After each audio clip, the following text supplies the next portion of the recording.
पहलगाम हमले के बाद इस बात को कहते हुए लगता है कि हम ऐसी बातें दोहरा रहे हैं जो वर्तमान परिस्थितियों से मेल नहीं खाती है। जिस धरती को पैगंबर साहब का आशीर्वाद मिला, जहां बाबा अमरनाथ और माता वैष्णो देवी का वास हो रहा हो, वहां दहशतगर्दी चल सकती है। इस पर मुझे लगता है कि सबको विचार करना चाहिए। उस जगह पर पहलगाम जैसी बर्बर आतंकी घटना हो, मजहब पूछकर निर्दोष लोगों का खून बहाया जाए, एक विचारणीय प्रश्न है। मेरा मन इस तरह के अनेक प्रश्नों को लेकर व्यथित है और मैं जब इसका उत्तर ढूंढने जाता हूं तो बहुत सारी चीजें मुझे नजर आती हैं। एक बात तो स्पष्ट है कि आतंकी मुल्क पाकिस्तान दहशतगर्दों को लंबे समय से भेज रहा है और हमारे यहाँ भी कुछ गिने चुने ऐसे लोग हैं जो डायरेक्टली या इनडायरेक्टली ऐसे तत्वों की मदद करते हैं। ये एक सच्चाई है जिसे स्वीकार करना चाहिए। पाकिस्तान सरकार और वहां की सेना के द्वारा भेजे गए आतंकवादियों को कहीं न कहीं तो खाद पानी मिल रहा है, कहीं दाना पानी भी मिल रहा है, कहीं न कहीं उन्हें मदद भी कुछ लोग पहुंचा रहे हैं। लेकिन ये भी हकीकत है कि पहलगाम की घटना के पश्चात आतंकी मुल्क पाकिस्तान के खिलाफ जिस तरह कश्मीर के लोग या पूरे जम्मू कश्मीर के लोग स्वतः, जिसे हम कहते हैं स्पॉन्टेनियस, सड़क पर निकल करके इसका विरोध किए, उसकी जितनी सराहना की जाए वो शायद कम होगी। लगभग मोटे तौर पर 5 साल मुझे भी होने जा रहा है, लेकिन अनेक बुजुर्गों से मेरी भेंट हुई है इन दौरान और उनका कहना है कि ऐसा मंजर जम्मू कश्मीर में हमने कभी नहीं देखा था। कश्मीर घाटी के हर कोने से, हर घर से लोग स्वतः सड़कों पर उतरे, आतंकवाद के खिलाफ जोर से नारे लगे और पूरी वादी गूंज उठी। हफ्तों तक बच्चे, नौजवान, महिलाएं, बुजुर्ग दहशतगर्दों के खिलाफ बिना किसी के कहे स्वतः स्फूर्त प्रदर्शन कर रहे थे और इस बदले हुए जम्मू कश्मीर की तस्वीर देश नहीं पूरी दुनिया देख रही थी। मैं जानता हूं कि दहशतगर्दों के खिलाफ आवाम में आज भी गुस्सा है और वो चाहते हैं कि उनका पूरी तरह सफाया हो। इस बात से ये साफ जाहिर होता है कि वे लोग जो आतंकवादियों का सपोर्ट करते हैं वो अब समाज में बिल्कुल अलग थलग पड़ गए और इसलिए मैं आपसे दरखास्त करूंगा कि अब आतंकवादियों के मददगारों की पहचान हो, उन्हें भी जम्मू कश्मीर के सीने पर जख्म देने की बड़ी सजा मिले जो किसी आतंकवादी को मिलती है। अब समय उसका आ गया है। आज मैं अवाम के बड़े बुजुर्गों से और विशेष रूप से स्कॉलर्स से ये निवेदन करना चाहूंगा कि जिस तरह आपने मिलकर आतंकी मुल्क पाकिस्तान को कश्मीर की सड़कों पर बेनकाब किया है, उसी तरह पाकिस्तानी दहशतगर्दों के मददगारों को भी बेनकाब करने के लिए आगे हमें अवाम की अमन और तरक्की इसी से सुनिश्चित होगी। मैं समझता हूं कि जो पुरानी पीढ़ी है वो आतंकी मुल्क पाकिस्तान की करतूतों से भली भांति परिचित है। तो ऑपरेशन सिंदूर के दौरान भारत के वीर सैनिकों ने पाकिस्तान के अंदर घुसकर जो नसीहत दी है, मुझे लगता है ये सबक उसे याद रहेगा। हमारी आर्म्ड फोर्सेस के वीर जवानों ने पहले ही सरकार ने भी तय किया था और सेना ने भी तय किया था कि हमें केवल आतंकवादी ठिकानों को ही ध्वस्त करना है और एक रेड लाइन खींच दी थी। लेकिन आतंकवादियों और आतंकवादी कैंपों पर हमले को पाकिस्तान ने अपने ऊपर हमला मान लिया और 1:30 बजे रात से जिस तरह से बमबारी और गोलीबारी शुरू किया, उसने निर्दोष नागरिकों को निशाना बना गया। उरी हो, तंगधार हो, केरन हो, पुंछ हो, रजौरी हो, जम्मू का इलाका हो, अनेक लोगों ने अपनी जान गंवाई है। मैं उन सबको श्रद्धांजलि देता हूँ।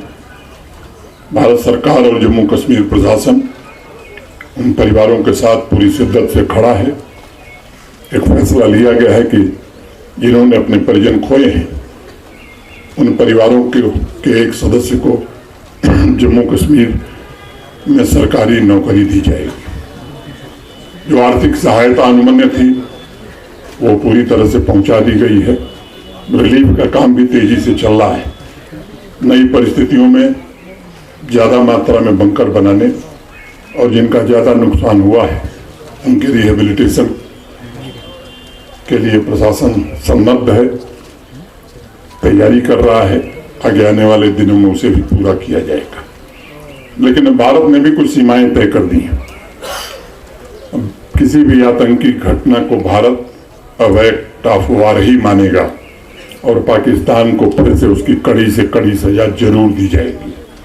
आप जानते हैं कि विश्व की प्राचीन सभ्यता भारतवर्ष हजारों वर्षों से शांति का पक्षधर रहा है। कभी हमने किसी देश पर आक्रमण नहीं किया। हमने तो पूरी दुनिया को वसुधैव कुटुंबकम, पूरा विश्व एक परिवार है, ये हमारी परंपरा है, ये हमारा संदेश है। जम्मू कश्मीर की धरती इस बात की साक्षी रही है कि भारतवर्ष में दुनिया के सभी धर्म, पंथ, मजहब इनको समान रूप से फलने फूलने का अवसर मिला है।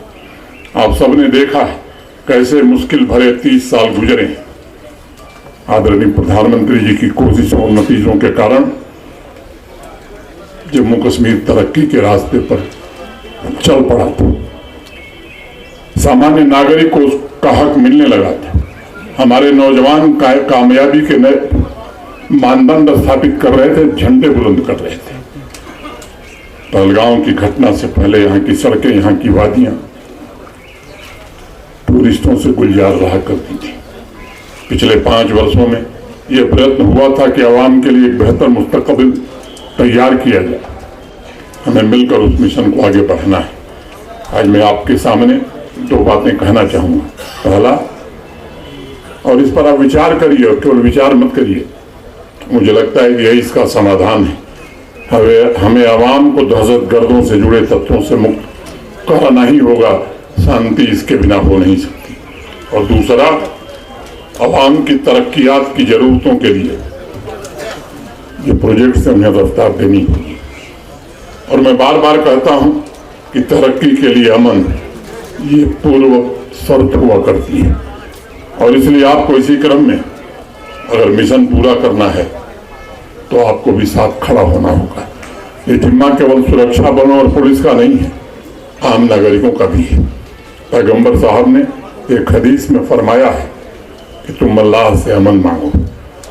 और मैं चाहूँगा कि जम्मू कश्मीर की आवाम मिलकर मेरे साथ ये दुआ करे। चलते चलते आखिर में मैं ये भी कहना चाहूँगा कि जो लोग जिम्मेदार हैं उन्हें भी कुछ भी बोल दिया जाए इससे बचना चाहिए। मेहमान यहाँ की तहजीब खराब कर रहे हैं। रेलगाड़ी आएगी तो ये स्टेट स्पॉन्सर्ड डेमोग्राफिक इन्वेजन है, इस तरह के बयान जब दिए जाते हैं तो मैं समझता हूँ कि इससे भी परेशानी पैदा होती है। कुछ लोग मुझे मिलने आए थे और स्थानीय लोग थे, बड़े होटेलियर्स हैं। मैंने उनसे भी कहा कि ऊपर वाला देखता रहता है, जब 10,000 के कमरे 50,000 में बेचे जाएंगे तो वो भी कितने दिन बर्दाश्त करेगा।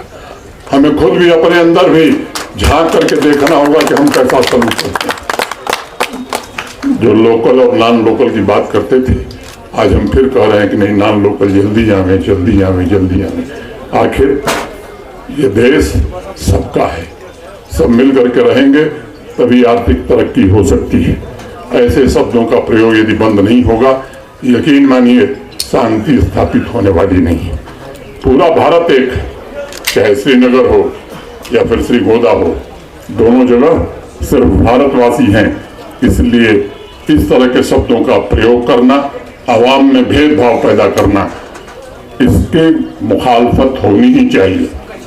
और खास तौर से जो लोग जिम्मेदार पदों पर हैं या पदों पर रहे हैं, उनसे तो ये उम्मीद की जाती है कि वो मर्यादा का पालन करेंगे, एक भारत श्रेष्ठ भारत की स्पिरिट को प्रमोट करने में मदद करेंगे। अनेक वक्तव्य हमने सुने हैं, आपने भी सुने हैं पिछले 7-8 महीने, जिससे आवाम को बांटने की कोशिश हुई।